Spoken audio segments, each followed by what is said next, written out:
On a freezing night in the suburbs, Luke Harris walked on, his breath turning to frost, but the real cold in him came from trench nights, not the weather. Under the dim glow of a street lamp, he saw Eli, a small boy with a worn-out backpack, struggling to spark a tiny fire by the roadside. The look in the boy's eyes, resilient yet fragile, made Luke stop, as if tied to that very moment. When Eli lifted his head, his trembling hands pointing toward the welfare shelter, Luke understood, some battles don't call for guns, only for someone willing to stay. He stepped off the last bus of the day, his breath spilling out in little clouds against the cold air of the suburbs.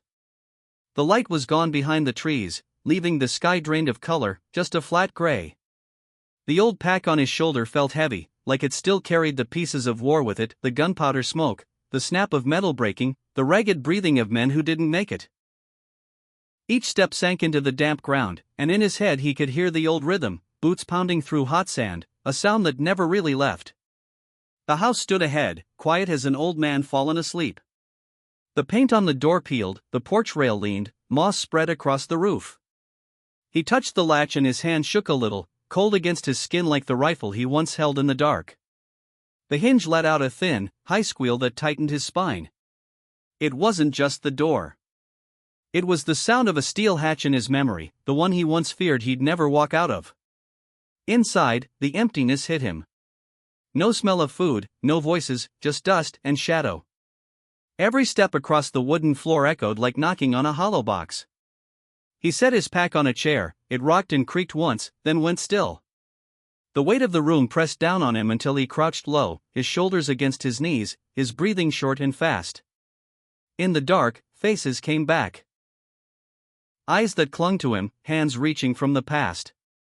He pushed himself up and moved to the kitchen. The bulb hanging from the ceiling was long gone, the wire hanging slack like a noose. He flicked the switch, nothing. In his mind he saw the medic tent, the sick yellow glow of a lamp, the sound of a metal spoon against a chipped mug filled with cold water.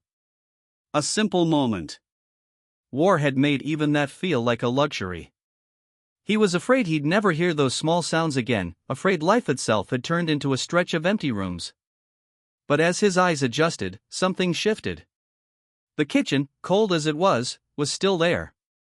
The table, dusty but solid. The window, clouded but still catching a piece of moonlight. He leaned against the table, breathing deep, letting his heart slow down. The past hadn't disappeared, it was right here, tucked inside the quiet. And he understood, the only way through was to face it. He pulled out a chair and sat down, laying his hand on the rough table. The wood was cracked and old, but steady under the dust. For a moment, the shaking in him settled. The fear hadn't gone, not completely, but something else had begun, thin but steady, like a small flame in the wind. Strong enough to make him straighten his back and whisper to himself, "I can stay." The habit that held on to warmth. The morning light slipped through the thin curtain, hazy like breath against cold glass. The little room still smelled of damp wood, and the wind pushed through the cracks in the frame with a whistle, like some stranger standing outside the porch. Under the bed, his old army boots sat still, lined up neat. The leather cracked, the stitching worn out. He bent down and pulled them out, the motion so automatic he didn't need to look. Every morning his hands went through the same routine, like someone was still checking the ranks, like keeping order in those boots was the only way to keep from losing order everywhere else. He sat down and slid them on. The toes pinched a little, the soles long gone, but the small click of the heels against the floor gave him something solid. They weren't for sand or mud anymore, just the short walk through town to the machine shop. The work there didn't ask for military discipline, but wearing those boots each day felt like a rope keeping him from slipping down too far. On the table by the bed, a dull pencil and scraps of paper carried his lists: buy nails, fix the wiring, stop at the store. Mixed in with all the ordinary notes, there was one line he never crossed off: turn on the kitchen light at night. Just a small, simple wish, but it clung to him like a shadow from the day he came back. At the shop, the grinder screamed, sparks jumped, and metal dust stuck to his jacket. The smell of grease worked its way into his hair, lingering even when he walked home. Each time he lifted his head from the machine, his eyes went to the window, waiting almost without thinking for a small figure to rush past, laughing. But there was only the open air, and the sound of car horns somewhere far off.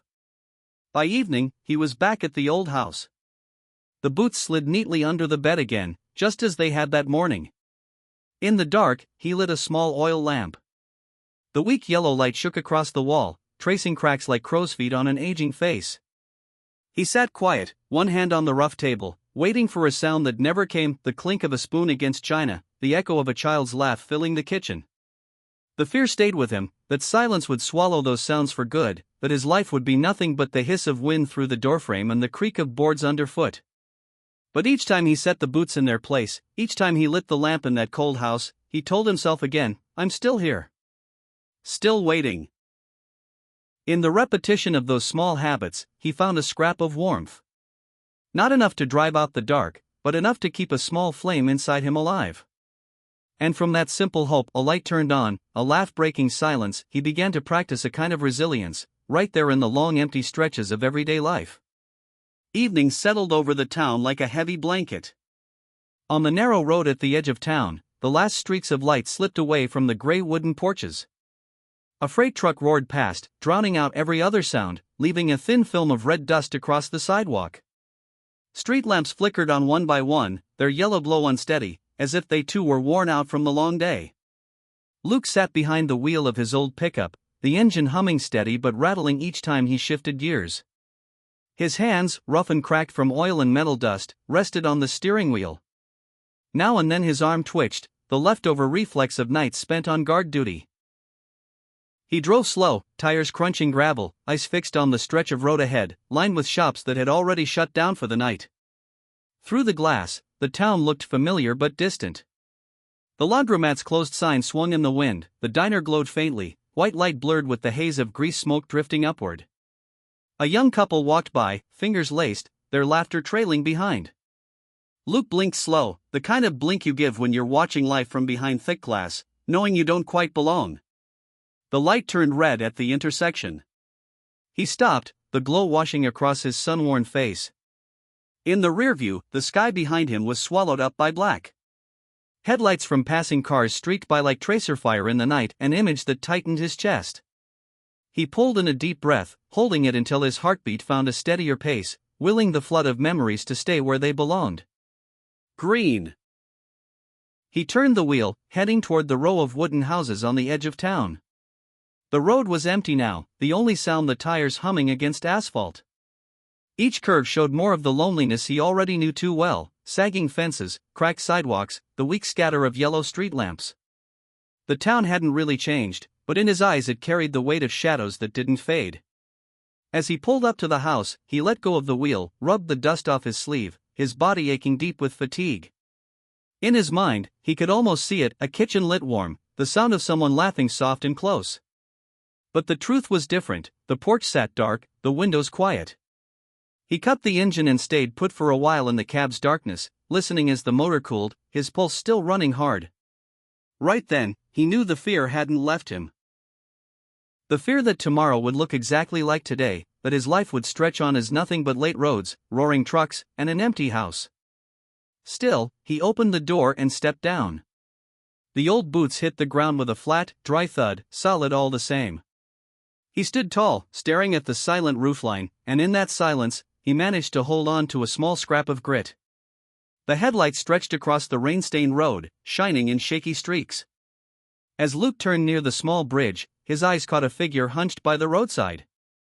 A boy, no more than 10, sat curled up in a thin coat, the edges torn, his arms locked tight around his knees. Beside him lay a faded canvas backpack, straps so worn it looked like a strong gust might snap them. Cars kept flying past, each one throwing dust and dead leaves against the boy. No one slowed. Headlights flared bright, then vanished just as quick, leaving him behind like some forgotten shadow on the pavement. The sight hit Luke hard, sharp in the chest. His foot eased off the gas, and the truck slowed. Memory rushed back in a wave. Years ago, he too had sat by a ditch on a cold night, uniform soaked, waiting for a transport that never seemed to come. That same hollow feeling of being left behind, no voices calling, no eyes meeting yours, it lived in him like an old scar. Looking at the boy now, his heart hammered fast, urgent, as if his whole body knew it couldn't ignore this. He pulled over, tires crunching gravel. Through the windshield, the dim streetlight shone down on the boy's head, catching the tremble of his hands tugging his collar tight. Another car tore by, wind whipping so hard the boy flinched and folded in smaller. Luke clenched his jaw, veins rising on the back of his hand. For a split second, it was like he was back on patrol, spotting a child on a dirt path, no one daring to stop, afraid of what might be buried underfoot. But this wasn't a war zone. This was a quiet town, the same road he drove every day. And yet the boy sitting there was pulling him straight into the present, forcing a choice: drive on like everyone else had, or stop and face the very memories he'd been carrying all along. He shut off the engine and sat still for a moment. Outside, the night wind scratched through the trees, dry leaves tapping against the hood. His breathing quickened, his pulse drummed like a march. The fear was there, the same fear of memories breaking loose, of not being strong enough to bear them again. But beneath it, another thought stirred, quiet but steady: if not him, then who would see this boy? He twisted the key, the engine died. The cold air hit as he opened the door, carrying damp earth and exhaust. His old boots landed on the gravel, firm. For a second he stood there, his shadow stretching across the sidewalk, reaching toward the small shape curled up ahead. In that moment, the heavy silence of the road seemed to draw back. The fear was still inside him, but underneath, something else moved, thin but strong enough to push him forward. A stubborn thread of resolve, urging him to take the next step.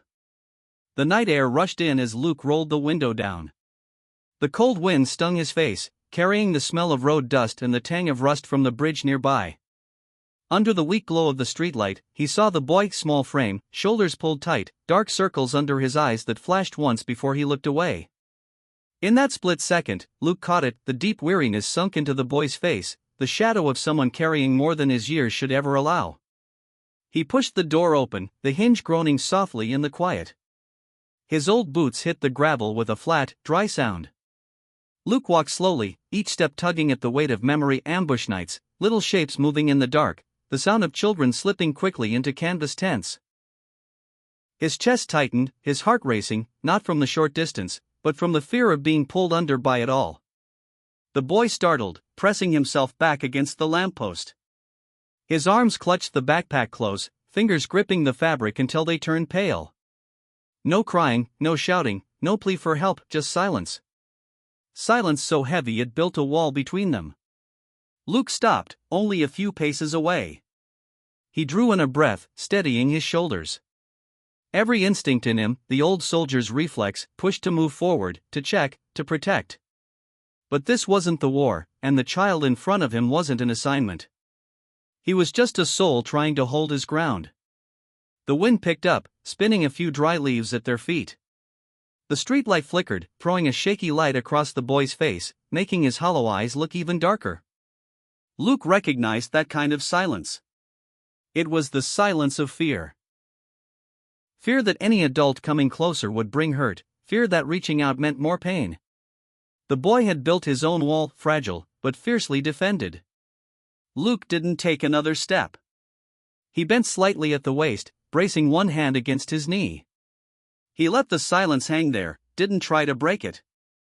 The fear inside him was still there too, the fear that one wrong move would send the boy running, the fear that his presence alone could stir up more ghosts. But he also knew he couldn't turn away. In his mind came the image of soldiers slumped in the trenches, clutching their packs like they were the last thing tethering them to life. They weren't silent because they didn't need help. They were silent because they'd grown used to no one coming. This boy was no different. And Luke realized that strength, right now, wasn't about moving in, it was about staying put, about standing in the open with another person's fragility and not backing down.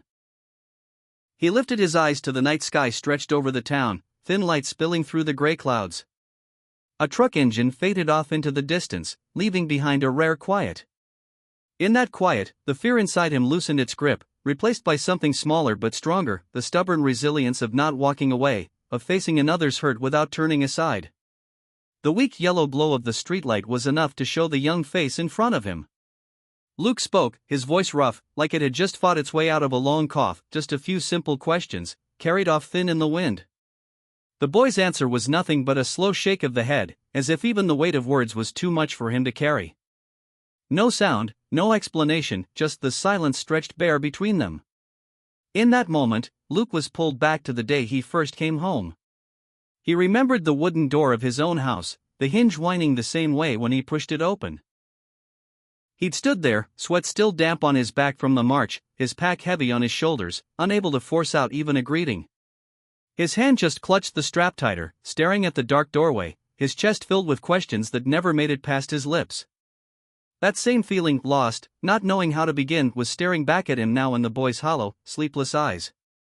It hit him then, the fear he was seeing wasn't just the boy's. It was his own, mirrored back.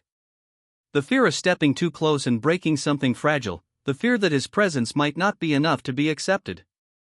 War hadn't only been rifles and fire, it had been the night spent sitting still in the dark, wanting to speak but choking on the words, as if the whole world had shut its doors. Luke didn't press forward, didn't push for answers. Instead, he lowered himself, letting his knee touch the ground so their eyes met on the same level. And in that instant, the likeness was clearer. The boy's small shoulders trembling under a thin coat, not so different from how Luke once shivered under a rain-soaked uniform. The boy clutching his pack the same way he once held tight to an old rifle, just to remind himself he still existed. He drew a deep breath, letting the cold air cut through his chest, steadying his pulse. There weren't words that could erase the gap, but maybe his quiet presence was enough to start something. He remembered then, sometimes what mattered most wasn't the answer, but simply having someone willing to stay, to not turn away. The wind moved again, tossing a few dry leaves around their feet. On the ground, their shadows overlapped in the streetlight, shaky but connected. And Luke realized that seeing himself in the boy's face didn't weaken him. It did the opposite. It reminded him he wasn't as alone in the silence as he thought. The fear was still there, sure, but in his eyes now a small piece of resilience had taken root. Resilience not from denying the past, but from facing it in the reflection of a boy by the roadside. And with that, Luke found a way to stand a little steadier, one breath at a time. The boy's eyes, Eli's eyes, looked like a crack running through old glass. One glance and Luke could see the kind of weariness no 8-year-old should carry. They weren't bright, not wet with tears, but dry, ringed with shadows, as if they'd spent too many days waiting for someone who never came. Eli didn't need to speak, didn't need to explain. In that look, Luke could read an entire story, one far too heavy for a child to hold. He remembered himself. Back in uniform, standing among the crowd in the barracks, he'd worn that same look. Eyes that seemed empty on the surface but held everything: exhaustion, vigilance, a thin hope that something decent might still show up. Surrounded by hundreds of voices shouting in unison, he had never felt more alone. And now, in the stillness of a small-town night, he saw that same aloneness staring back at him through the eyes of a boy. The night wind pushed Eli's hair into a mess, showing the dirt across his forehead. His lips, dry and cracked, pressed together like they were holding back a word that never came. Luke saw the stiffness in his shoulders, the way he held himself like a little soldier who'd never been allowed to let go. That wasn't the posture of childhood, it was the posture of someone who already knew how to endure. And that, more than anything, made Luke's chest ache. A child shouldn't have to learn endurance this soon. Luke lowered himself a little further, one hand braced against the ground, keeping his eyes level. No forced smile, just quiet recognition. For a moment, Eli looked up and met his gaze. That look made Luke's heartbeat quicken, not out of fear, but from the jolt of recognition. It was the same look he'd seen in the mirror years ago, rinsing his face in cold water at camp, hollow, but holding on tight to whatever weight had to be carried. A truck barreled past, headlights flashing across them, then darkness closed in again. Eli stayed put, but his eyes held steady on Luke, not pleading, not pushing him away. Just the gaze of a small soldier, used to waiting, used to bearing things alone. Luke realized then that silence, in itself, was the loudest truth. He glanced up the empty road, trees casting their shadows long across the pavement. Everything felt paused, the wind, the light, even the chill in the air. And in that stillness, he remembered something he'd forgotten: resilience isn't always standing tall through gunfire. Sometimes it's the quiet endurance of living day after day, unseen. Eli looked at him one more beat, then dropped his head, clutching the pack tight. But the image was enough. Luke understood this boy had already been living like a soldier for a long time. And maybe that was why, deep in his chest, a different kind of resolve rose up. He couldn't just walk away. The yellow streetlight flickered, casting their shadows onto the gravel. Two shapes, one tall, one small, shivered in the night wind, yet stood close enough that they almost seemed to blend together. Luke looked at Eli, and in the boy's dry, tired eyes he saw himself. Not the grown soldier he'd become, but the child inside him, the one who'd once been forgotten, who'd once sat waiting for someone to call his name, and in the end received nothing but endless silence. Eli didn't speak, didn't cry. His silence became a mirror, forcing Luke to face the emptiness he'd kept buried. That emptiness didn't echo with sound, it echoed with what was missing: the absence of laughter, the absence of a hand on the shoulder, the absence of simple words telling him he hadn't been left behind. And now, in the stillness of a boy he'd just met, Luke recognized himself years ago. The wind picked up, sending scraps of paper spinning through the air.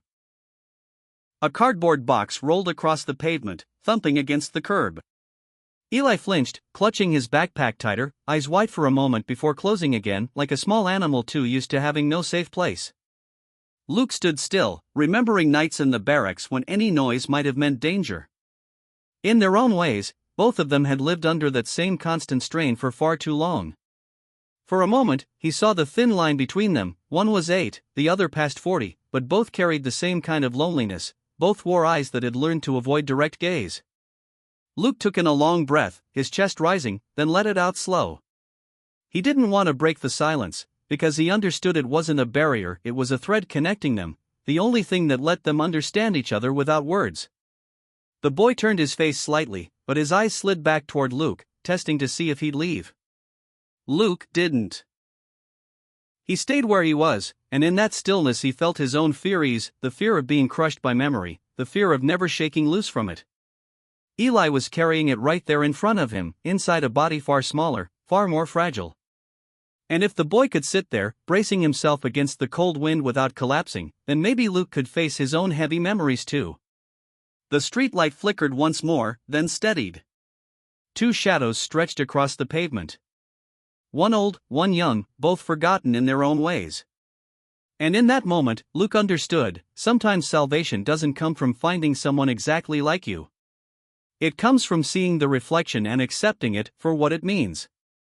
That you're not as alone as you once believed. Luke slipped off his jacket, the one that still carried the smell of oil and iron dust. He moved slow, careful, like he didn't want to tear the fragile air hanging between them. He didn't place it directly on the boy. Just laid it across his shoulders. The rough fabric slid over the sharp bones, settling around the small frame curled tight. Eli didn't flinch, didn't speak. He only paused a second, then pulled himself further into the coat, as if testing whether this bit of warmth was safe to trust. Luke said nothing.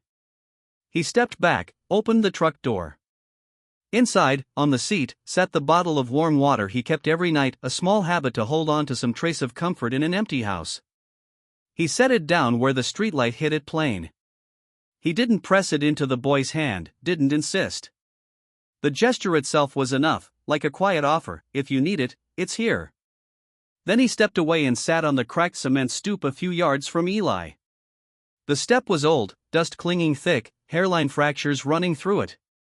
Luke leaned forward, elbows on his knees, his fingers laced together, his body weighted down in silence.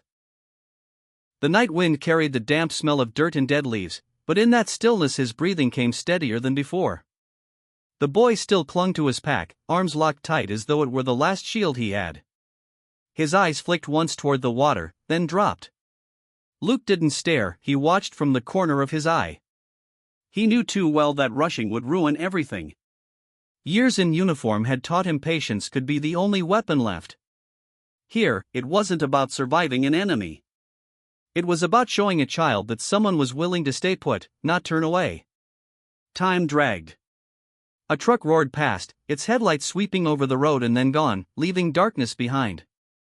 In that quiet, Luke could hear it all: the beat of his own heart, the scrape of his boots against gravel as he shifted, and faint but certain, the shaky breath coming from Eli's corner. That sound, small as it was, told him what mattered: the boy was still there. He hadn't run. Luke lowered his head, eyes resting on his hands. The old calluses, the cracks in the skin, hands that once gripped a rifle, hands that once pulled men out of ditches. Now they were folded together, waiting. He didn't know if such a small gesture could reach Eli. But at least it didn't cause harm.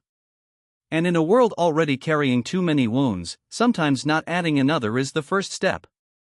Under the coat, Eli shifted, tugging the fabric tighter across his shoulders. It was nothing more than a small, wordless motion. But Luke caught it. The boy had accepted a little warmth. And to Luke, that meant more than any words ever could. The night wind still circled the empty road, carrying the scrape of dry leaves tumbling into the gutter. Time felt slowed, each second stretching long enough that Luke could hear the clock in his chest, each beat loud and steady. He sat quiet on the old step, eyes lowered to the ground, no pushing, no expectation. The silence grew so deep it seemed like it might never break. Then, from beneath the jacket he had laid across the boy's shoulders, a sound slipped out, small, shaky, but clear. "I don't want to go home." Luke lifted his head. Eli sat there, still hunched low, arms locked tight around the pack until his fingers were pale. No explanation, no detail, just 6 words, whispered thin as breath, but strong enough to tear apart the heavy silence that had wrapped them both since the beginning. In that moment, Luke felt the air shift. He no longer heard the rumble of engines down the highway, no longer noticed the cold wind threading through the trees. All of it fell back, leaving only that fragile confession, ringing like a single shot across an empty field. It wasn't strength speaking, it was the exhaustion of a child too small for the burden he carried. Luke didn't answer right away. The army had taught him to hold back, to listen before reacting. And here, that discipline felt like a gift. He let the quiet stretch, gave those words space to stand, didn't rush to smother them with hollow comfort. Eli didn't look up, but Luke could see his shoulders tremble, like a weight too heavy had finally slipped from him. Luke remembered his own return, the night he'd stood at his door whispering, "I don't want to go in." The doorway still, the dark inside deep as a pit, and the only way he could face it was to admit his fear in words too small for anyone else to hear. Now Eli was doing the same, and Luke was the only one there to receive it. He gave a small nod, knowing the boy's eyes wouldn't catch it. But it was his way of saying the words hadn't vanished into nothing. His hand pressed to the gravel, closed and opened again, reminding himself, patience. Not every fear needed an instant reply, sometimes what mattered was simply someone bearing witness. The night went on. Eli stayed quiet after that, but his breathing eased. The jacket slipped off his shoulder a little, showing a hand gripping the strap of his pack. Luke noticed the tension there, but instead of despair, he saw a faint resilience in it. Fear hadn't stopped the boy from speaking first. And in the flickering streetlight, the old soldier sat still, realizing that in hearing those words, he too was being saved in his own way. The rain came down without warning, hammering in long sheets against the rusted roof of an old gas station that had been abandoned for years. The steady pounding echoed like a slow drumbeat that never quit. Luke stood under the narrow awning, shoulders drawn in, his shirt sleeves damp where the roof didn't reach. The cold wind carried the rain sideways, cutting into his skin, making him shiver. Still, he stayed put, his eyes fixed on the wide stretch of darkness ahead, thick and endless, no different from the nights he'd once known overseas. The old pickup sat pulled up close to the awning, rain streaking down its windshield in broken lines. Inside the cab, Eli was curled on the seat, head bent, breathing steady but heavy. His small hands still clutched the strap of his backpack, like letting go might mean losing the last solid thing left to him. From a streetlight far down the road, a weak glow slipped through the glass, landing on the boy's face and showing the marks of tiredness etched deep into skin that should have been too young to know it. Through the fogged window, Luke watched him. He recognized the posture right away. He remembered all those nights nodding off on watch, his hand still gripping his rifle because he knew he couldn't afford to let go completely. Seeing Eli like that tightened something in his chest. No child should have to sleep in a stance of defense. The rain came harder, drumming heavy on the tin, running off in streams, spreading across the cracked concrete floor. Luke touched one of the rusted steel beams, and the cold shot through him, straight down his spine. The fear of old nights surged back, fast, jagged, like the pounding of his heart. The hammering rain was too close to the sound of incoming fire, whole skies collapsing in noise, where you couldn't tell nature from destruction. He closed his eyes, let out a long breath, and let the rain swallow the memories. When he opened them again, his gaze went back to Eli. The boy still slept, still clung to what he trusted. And in that sight, Luke felt something shift. He wasn't carrying the weight alone anymore. The fear was there, yes, but Eli's fragile persistence reflected a resilience that belonged to him too. Luke reached back into the truck, pulled out the one thick jacket he had left, and draped it over his shoulders. The rain still slipped through the edges, still found the chill in him, but he stayed under that awning, his eyes never leaving the boy in the cab. As long as Eli was there, Luke had a reason to hold his ground. That night, with the rain pouring hard against the rusted roof, two lost souls found a small piece of safety, a soldier who didn't walk away, and a child who, for the first time in a long while, wasn't entirely alone. The rain kept pounding the tin roof, wave after wave that never seemed to end. Under the weak glow of a far-off streetlight, the truck's windows streaked with long trails of water, reflecting like artificial tears.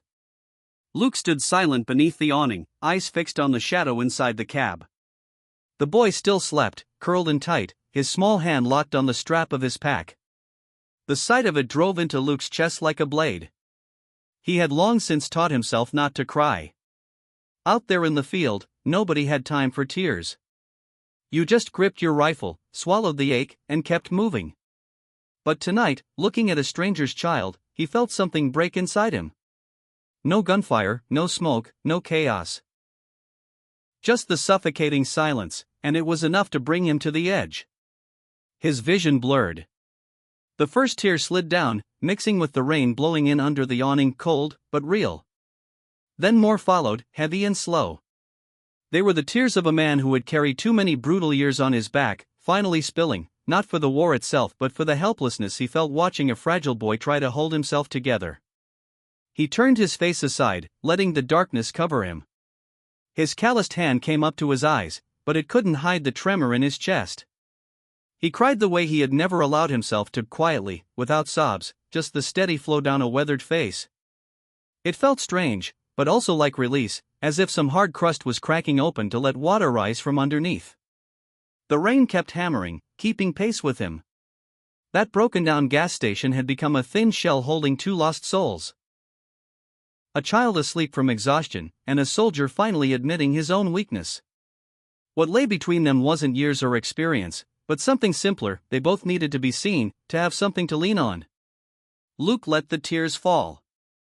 He didn't wipe them away, didn't try to hide. His chest tightened, but it wasn't locked anymore. He realized all this time he'd believed the only way to survive was behind walls of discipline, feelings sealed off. But here the wall cracked, and underneath was something plain. Pain isn't meant to be buried. It's meant to be shared. And sometimes sharing doesn't take words, only presence. That night, under rain and darkness, the soldier cried for the first time in years. Not for the battlefield, not for the men he'd lost, but for the sight of a child bracing himself against silence. And in that moment, Luke understood those tears weren't only for Eli. They were also for the child inside himself, the one left behind a long time ago. The first light of day broke through the gray clouds, thin beams spilling over the rain-soaked road. The morning air was cold but sharp and clean, carrying the smell of wet earth and pine. Luke turned the key, and the old pickup coughed to life, the engine rough but steady. Beside him, Eli sat in the passenger seat, still groggy from a short sleep, his messy hair falling across his forehead. The backpack rested in his lap, strap looped tight around his arm like the last anchor he had left. They drove down the main road into town. The tires splashed through puddles, sending drops glittering in the new sunlight. Storefronts were just starting to open, a few people sweeping porches, the scrape of straw brooms marking the rhythm of another day. The ordinary scene stood in strange contrast to what the two of them had just come through the night before: darkness, driving rain, and tears that couldn't be held back. Luke pulled up in front of a small red brick building, its sign faded with age. Department of Social Services. The place where lost children could find a new path, at least on paper. He shut off the engine and sat still for a moment, one hand resting on the wheel. Then he looked over. Eli didn't lift his head. His eyes stayed fixed on the backpack strap, fingers rubbing the freight edge over and over.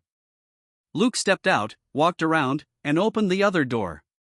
Sunlight hit the concrete steps leading up to the building, bright enough to sting the eyes. Eli hesitated. His foot shifted forward, then pulled back. He glanced up for an instant, reading the words on the sign, then dropped his gaze again. In that flicker, Luke saw both things at once, the fear of what waited inside and a thin thread of hope that maybe it could be something better than the emptiness he knew. Luke didn't push. He stood by the open door, leaving the space open. In the service, he'd seen men standing at the edge of battle, eyes holding the same mix of dread and possibility. And he knew. Nothing mattered more than the moment a man chose to move on his own. Eli gripped the pack tighter, drawing what strength he could from it. Then, slowly, he slid out of the seat. His shoe touched the step. His small shoulders tightened, but his foot didn't pull back. His eyes flickered toward the big wooden doors, behind which came the faint sound of keyboards and muffled voices. Luke gave a small nod. No words, just a sign that the choice Eli had made hadn't gone unnoticed. Above them, the sky had cleared, the sun stretching their shadows long across the steps. A tired soldier, a forgotten boy, both standing at the doorway of something new. And in that moment, Luke understood, even the most hesitant step forward still counts as the first. The morning light poured down over the red brick steps, stretching out like a thin carpet leading to the heavy door ahead. Eli froze, his backpack pressed to his chest, his small shoulders rising and falling with uneven breaths. Luke held back, keeping the distance he'd kept all night, when suddenly the boy reached out a hand, rough, bony, hesitant, but unmistakable. That hand searched for him. Luke stopped, looked down, then bent slowly. His fingers closed gently around the boy's. No words, no promises spoken aloud, just a quiet grip, steady enough to carry the one thing that mattered: I'm not leaving. In that moment, every other sound, the trucks rumbling down the street, the footsteps on the sidewalk, fell away. What remained were their two shadows stretching long across the wet concrete. One tall, one small. One weathered, one too young, already worn thin. Both standing together in the same wash of light, as if this sunrise hadn't come for the town at all, but had opened a path just for them. Luke felt the boy's hand tighten, not with force, but with resolve. It wasn't the grip of someone asking to be dragged forward. It was the grip of someone needing to be sure the other wouldn't walk away. For Luke, that single touch carried more weight than any order he'd ever been given. Responsibility didn't come from rank now, it came from a child who'd found the courage to trust. They walked together, step by step, across the sunlit entryway. The boy's faded backpack swung with each stride, Luke's old boots tapped slow against the brick. Their shadows stretched and blended, proof enough that whatever waited ahead, they would walk into it within the same frame. The heavy wooden door eased open, light spilling out to mix with the glow outside. Luke caught glimpses of desks, papers, a few people moving inside. But what mattered wasn't in that room. It was in the small hand gripping his own, a promise, wordless but unbreakable. As they crossed the threshold, Luke lifted his head, letting the light fall full on his face, carving deep into the lines years had left there. Beside him, Eli squinted against the brightness, but never let go. And in that brief instant, the image held its own quiet question in the air. If it were you, would you stay? As the story comes to a close, only two figures remain in the morning light: one weary soldier, one child rediscovering warmth. No grand promises needed, only the choice to stay.